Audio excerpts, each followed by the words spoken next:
Hi everybody, Leafy Concern here, and I finished reading Dr. Fischer of Geneva, or The Bomb Party, the 1980 novel by Graham Greene. I read it without the dust jacket on.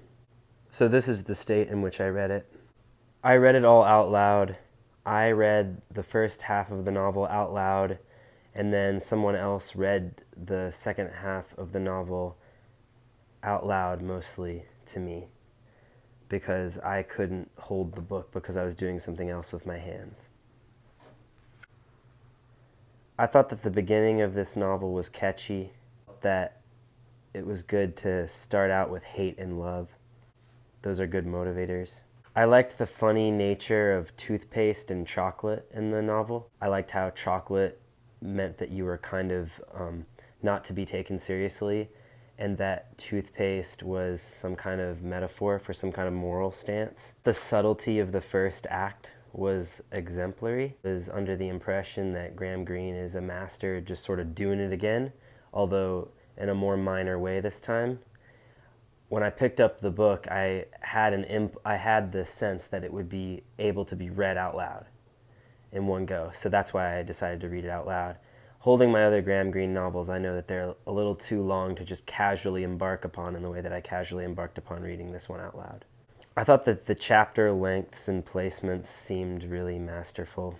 It all seems really masterful when you don't actually write novels yourself, and it's all still a mystery to you mostly. I like the foreshadowing that happened with the mention of birth control pills and birth control pill plans. The structure of the novel, because it seemed really organized around parties at Dr. Fischer's place. It was really nice, and it allowed Graham Greene to have nice, weird dialogue that seemed to signify much more than the structure of the novel on its own could signify.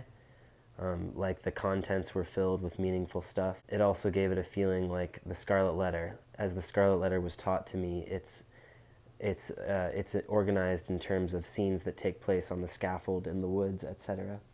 For God's sake, go and piss off is a very Graham Greene line. The story of the explosive cracker would have been a much funnier title for this novel. Kind of spoiler alert, but I really liked this line that the Divisionaire says.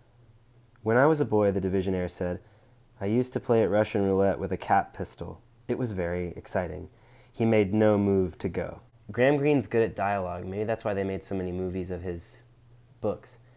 I'd be interested. I flatter myself whenever I think that I've recognized some sort of trend in Graham Greene, which is totally a non-existent trend. It's just my imagination. Some trend that he writes novels knowing that they're going to be made into movies because so many good movies have already been made. The first and second acts of this book, as I identify them, were very subtle and funny. I thought the third act of the book was less subtle and funny. At its worst, when you're most taken out of the novel, you feel like it's just like a Black Mirror episode or a Twilight Zone episode or something. That doesn't undo my impression that this is a good Graham Greene novel. It's not bad. I think some of the theological discussion that it allows is beneficial. Its theological stance is fortunately obscure and incoherent. I think that's only appropriate.